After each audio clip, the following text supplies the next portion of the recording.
Not at all. Now I was thinking about this. I had some interesting conversations when we had the All Night National Convention on Friday night. I got a call from a brother named Kanye West, and we talked for a while, and I was kind of dissecting what's happening to him. We were sort of breaking down, and I think he was listening. I was explaining, look, this is what you're dealing with. This is not a matter of right or wrong. When you talk about something like reparations, this ain't a matter of right or wrong. In fact, everybody raise your hand if you know that we deserve reparations. Like this is not this ain't calculus. It's not something we have to prove. Dr. Paul Anderson wrote a book called Black Labor, White Wealth. It explains why we deserve reparations. So when Ye and I were talking, because his name is Ye now or something, the rappers, they changed their name and stuff. I said, this ain't about like whether you're right or wrong. This ain't about whether those people should be doing what they're doing to you. This is a power game. Come on. And when you play the game of power, right and wrong goes out the window. True or false goes out the window. The whole pandemic, we had people telling us what was true, when we had other people who said that's false. And they were muted. Because you're playing a game of power. So at the end of the day, just to finish the part about celebrities are not important, but I want to make this point. I said basically what they're doing is they have put an economic embargo on you. They have declared economic warfare against you. They're doing to you pretty much what they tried to do to every black man, woman, and child for the last 400 years. So the same way Kanye or Kyrie or whoever the celebrity is can't do what they want to do because of the economic consequences, a lot of us feel the same thing because we get up and we go to work every day working for people who don't like us very much. This is a common thing. So let's get back to that word power. Power is defined in the book Powernomics as the ability to pursue your agenda despite the opposition of others. Power is not the ability to do what you want if white people will allow it. Power is not the ability to do what you want if everybody helps you. Power doesn't mean that you have allies that are going to get you there. Power is the ability to pursue your agenda despite the opposition of others. So we are going to run into other groups that are going to attempt to use their power to mute the truth and keep you from getting what you want. So I talked to them on stage. I said, tell me about the resistance that you're getting to this rally, because I know they're going to resist you. I know they're going to fight you. He said, yeah, there's been a lot of pushback. I said, absolutely. That's because you're doing something effective. That's right. That's right. The only black people who get no resistance are the ones who have submitted to the system. Weak ass men don't get resistance. Damn. The punks don't get resistance. Most of your celebrities are punks. So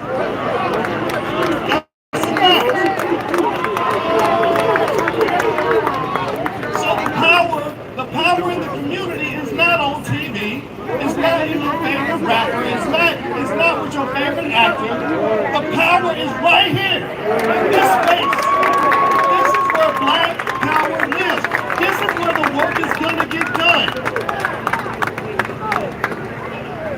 So out of tribute to a man I love like a father by the name of Dr. Claude Anderson. He lives not far from here.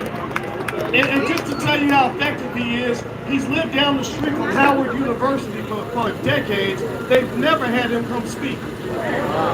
They've had a long list of anti-black people speak, a whole lot of weak Negroes from Hollywood speak, but for some reason the greatest economic thinker of our generation, he just slips off the radar.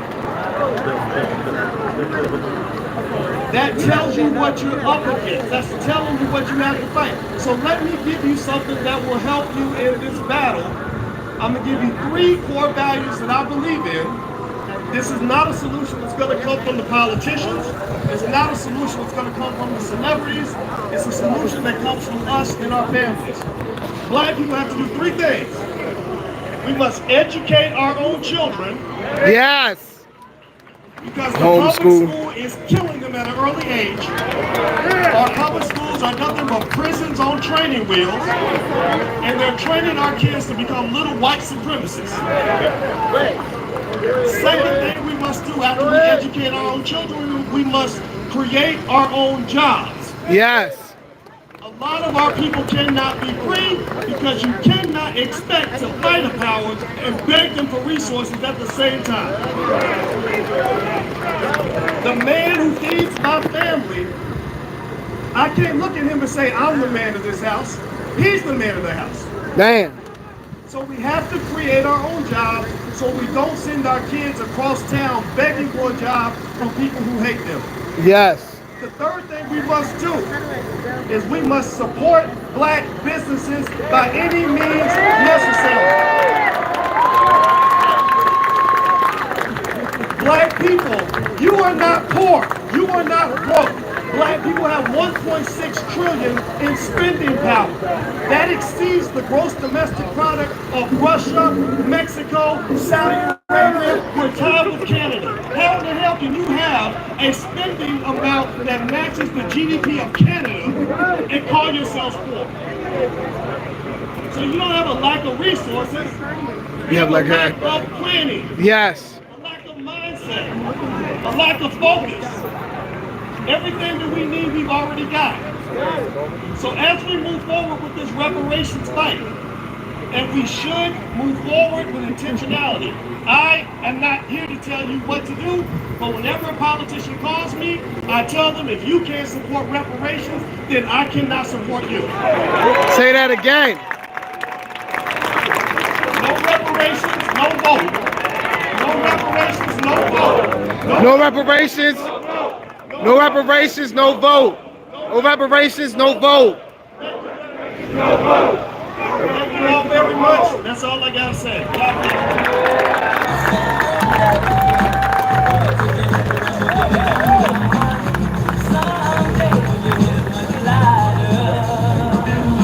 All right, give it up for Dr. Boyce Watkins. Woo!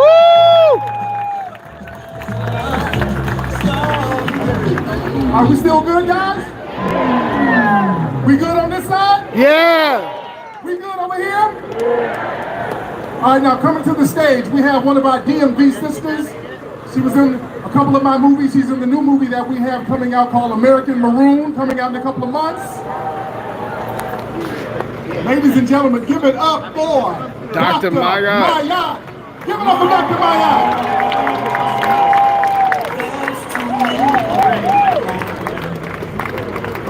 All right, Black Power. Black power. Black Power. Black power. Black Power. FBA, make some noise.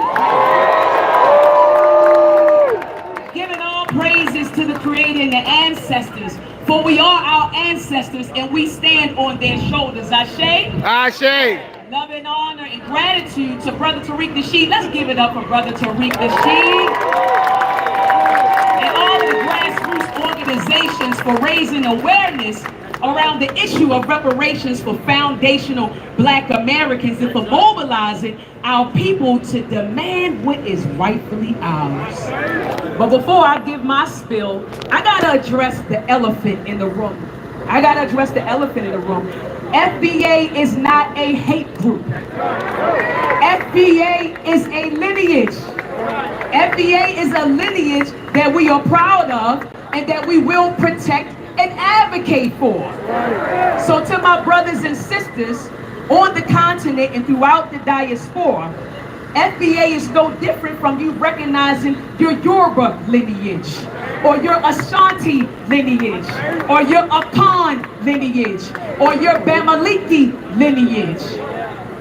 And so if you truly are our brothers and sisters, then you will support us and align yourselves with us instead of aligning yourself with the dominant society when you come over here.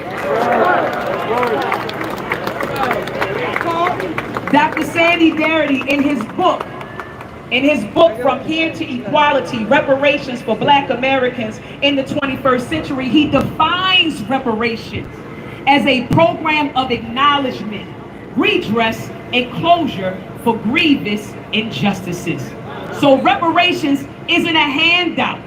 It is given to rectify harm. And although all other groups have received reparations for the harm done to them, when we demand reparations, the dominant society frames the demand as if we are asking for a handout from the federal government. Well, so-called whites have been given, I'm sorry family, so-called whites have been given handouts since the human category was invented after the Bacon Rebellion in 1676.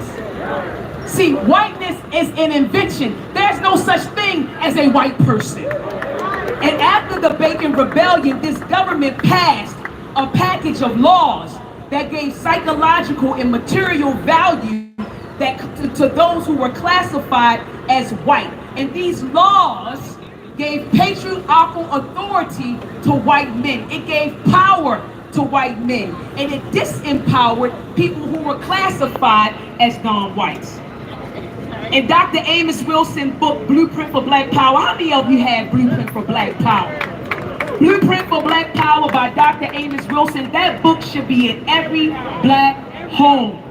In that particular book on page, I believe it was 34 or 36, he lists all of the handouts that whites have been given from 1675 to 1975. White people have been given handouts for 300 years plus.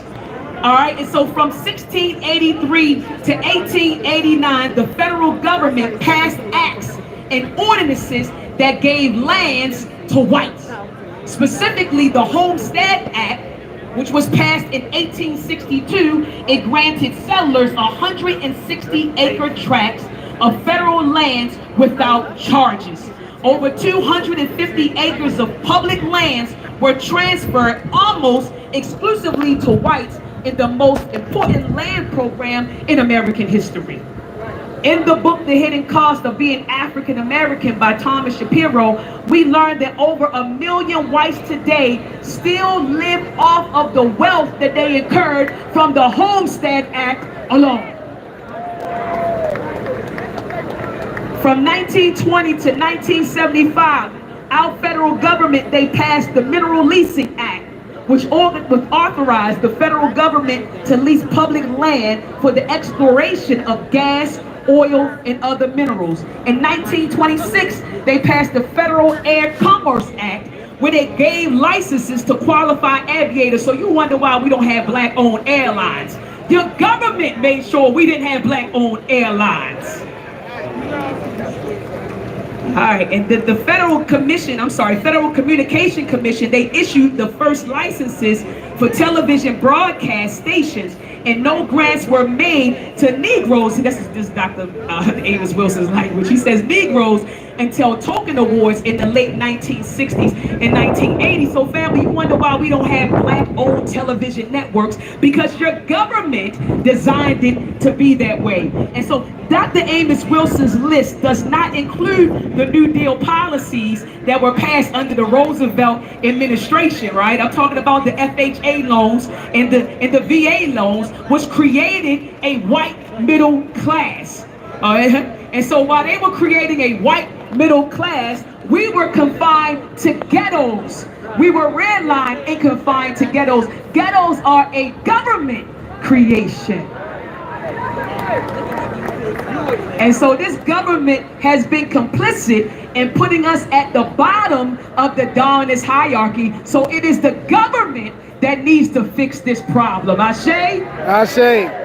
Man, we were enslaved. I mean, there's so many receipts, family. I mean, we could talk about enslavement, how we grew cash crops, sugar, rice, cotton, and tobacco, which led to the growth and expansion of America. We fought in all of the wars. Hell, we helped white folks win their independence while we were still over here fighting for ours. We suffered numerous massacres. I know they like to shine a light on Tulsa, Oklahoma, but there were hundreds of black communities that they destroyed, which destroyed black lives, black properties, black businesses, and black wealth. All right, and so some people may say, well, Dr. Ma'at, well, what about today? Well, let's bring it up to today. They've murdered and falsely imprisoned our freedom fighters, free Mumia. Let me hear y'all say, free Mumia and all political prisoners. Free Mumia and all political prisoners. Ashe. Mass incarceration, police violence and killings, discrimination in housing and employment and credit markets, poorly resourced schools. All of these things, these laws, policies, and practices created a racial hierarchy that has placed so-called whites at the top and FBA at the bottom. We have been locked out of the American dream that they tell us it's so easy to get. Isn't that what America does? They project this image to the world. Just come to America and anybody can achieve the American dream, while they lock foundational black Americans out, and we are the people who built America. But no more, family, no more. We will no longer beg for a seat at their table. We're gonna build our own goddamn table. Just cut the check. Let me hear you say, cut the check. Cut the check. Cut the check. In the words of Dr. Martin Luther King, we are coming to get our check, and this time it better not come back insufficient funds. It better not come back insufficient funds. And FBA, never mind the naysayers, FBA. Never mind the detractors. You just keep your eyes on the prize. You hear me? And we will be victorious. Ask me, how do I know? Say it louder. How do you know, Dr. Ma'at? How do you know? Because our ancestors said so. You remember when Dr. King said he went to the mountaintop and he saw that promised land? Our ancestors said so. So I want to hear you say, we will win. We will win. We will win. We will win. Just keep the faith, family. Keep the fight. Black power. Black power. Black power.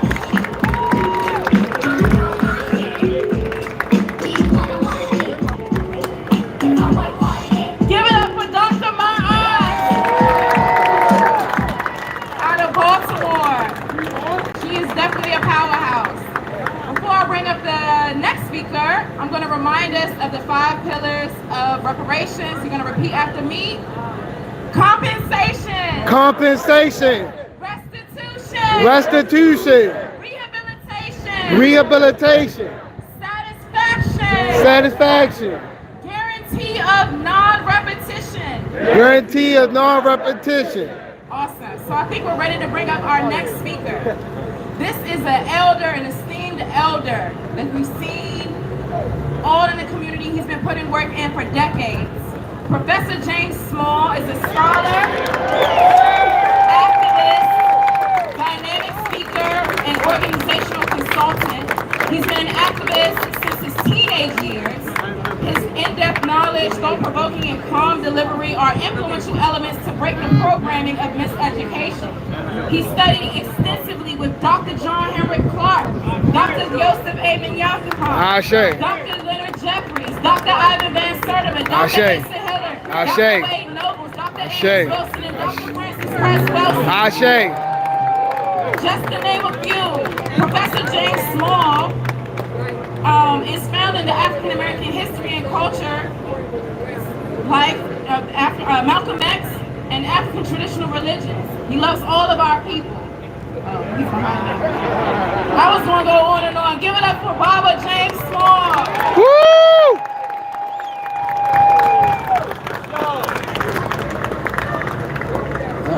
Black power. FBA, do you understand who you are? Then stop being afraid of anybody that try to encroach on you. secret to life is to have no fear. And it's Malcolm that told us that. Reparation isn't a question. We're going to get it because we're going to take it. But it's your method. And so it's a legal question in the world. But how many people in here ever had a job or got a business? Raise your hand. You do it to get paid, right? Yes. So if somebody works your ass for 400 years and don't pay you, don't they owe you? Yes. I mean, think of it now. Somebody worked you for 400 years. Don't they owe you? Yes. And don't that come with back pay? Don't that come with interest? Yes. Isn't that yours? See, some people try to make us feel bad for asking, some of our own too, for reparations. This isn't a question of asking anybody for anything. We're telling somebody, you forced me to render a service you didn't pay for.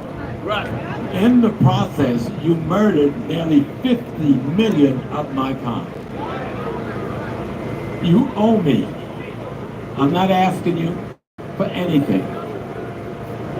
Dr. Asa Hilliard said, and I want to get this one straight, because I know a lot of us have been speaking on identity.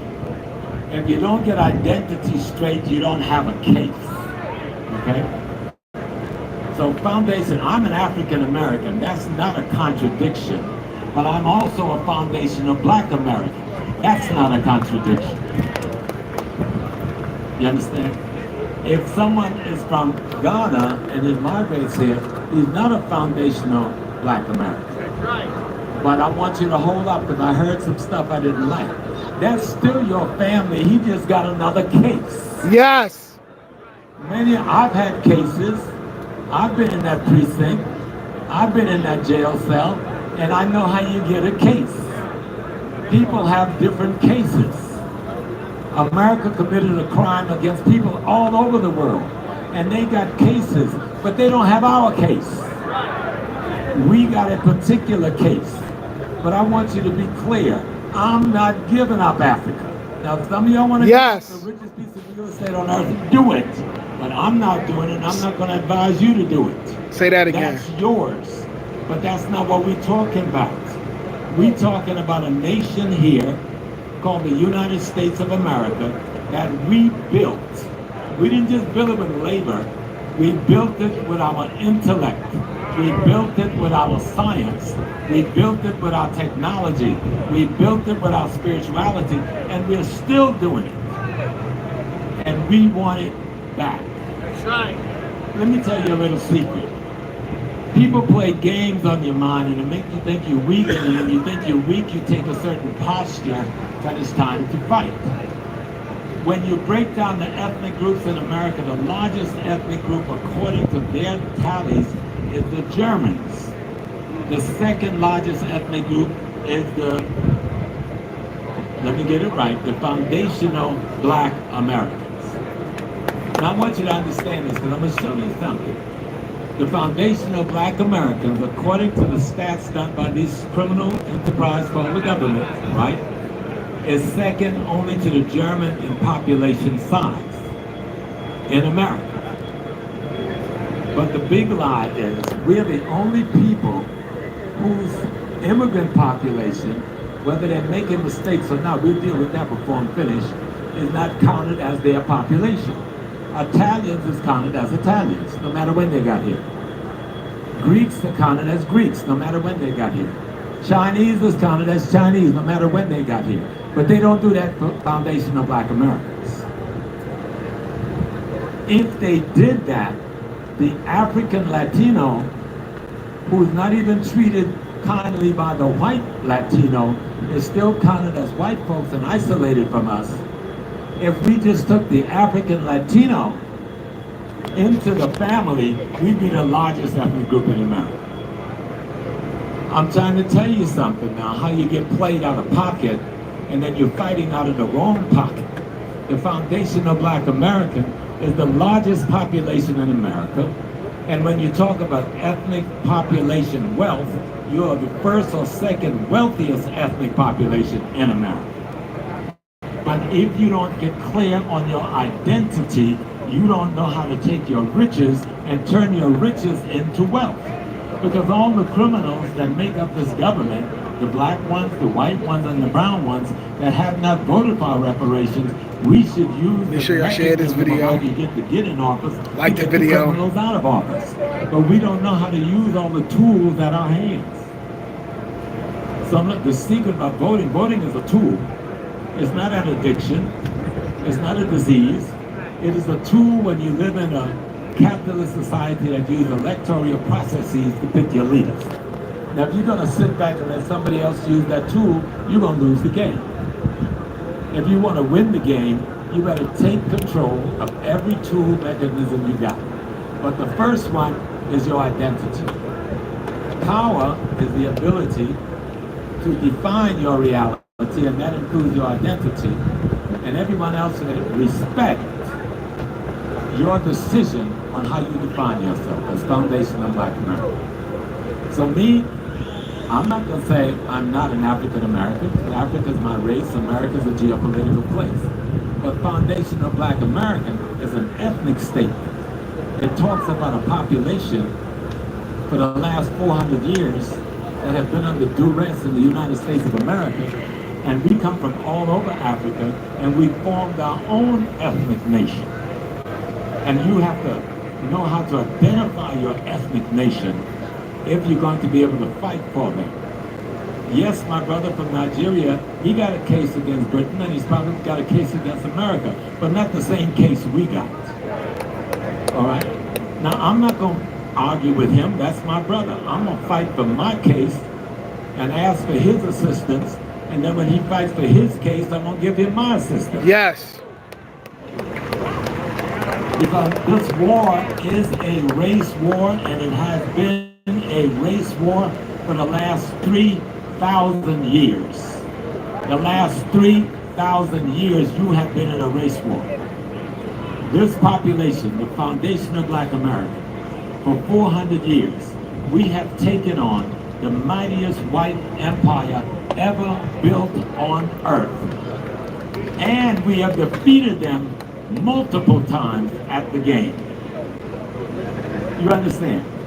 So when we tell them we're coming to the table to get our reparations, we're coming to the table not to ask them for our reparations. We are going to define methodologies for taking our reparations. Because it isn't just a conversation. It isn't just us being here talking today.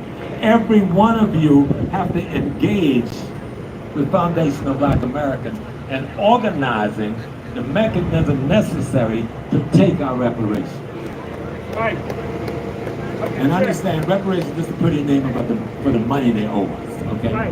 We can throw that word out. We're going to take the money they owe us. Back in the 60s, we called it reclamation. We robbed the bank here, the store here, and some of us did get away.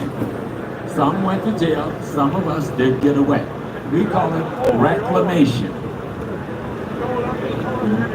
So we have to reclaim what is ours. And we have to be clear. Don't be ashamed of your identity. You're a foundation of Black American, and you're also African. Africa is not a place. That is our ancestral, historical, spiritual center. When we came before Columbus, we came from Africa. When we came with the Mali Empire, we came from Africa. When we came on the slave ship, we came from Africa. Then all of us married together. I'm Native American, Chicora tribe, and African. I came on the ships with the Malians before Columbus, and I'm still African.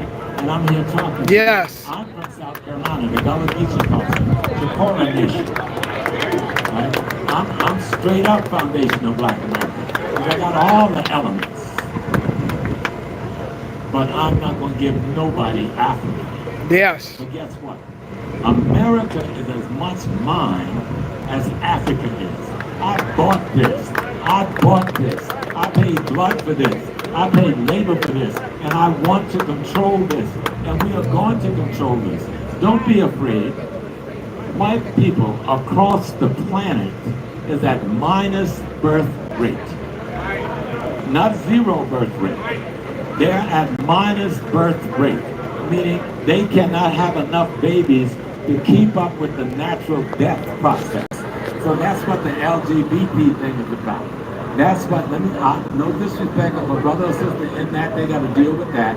That's what they got to deal with. But I got to deal with the politics of it, okay?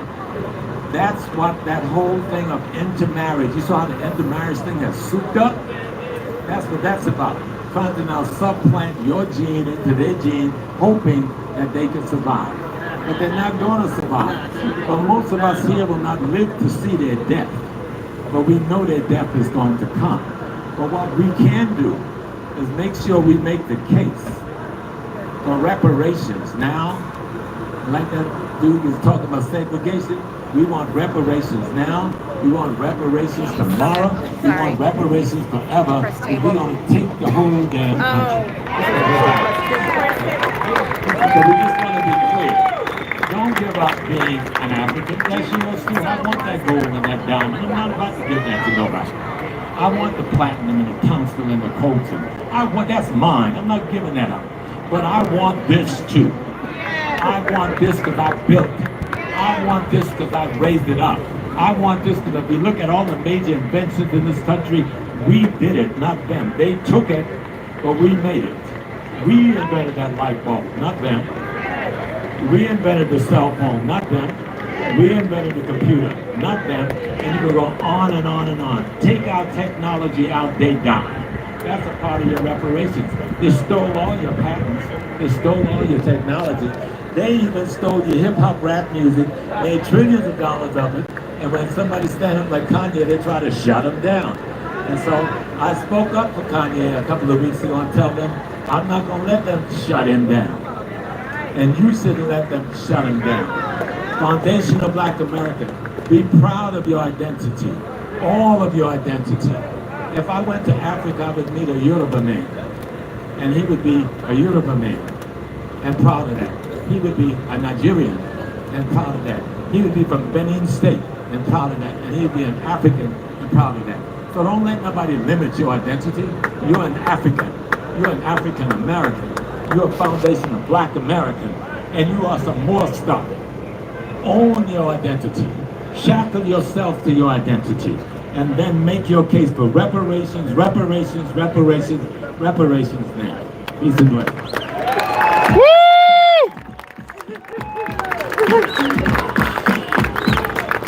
Give it up for Professor James Small. Yes. All right, fam, this is it right here.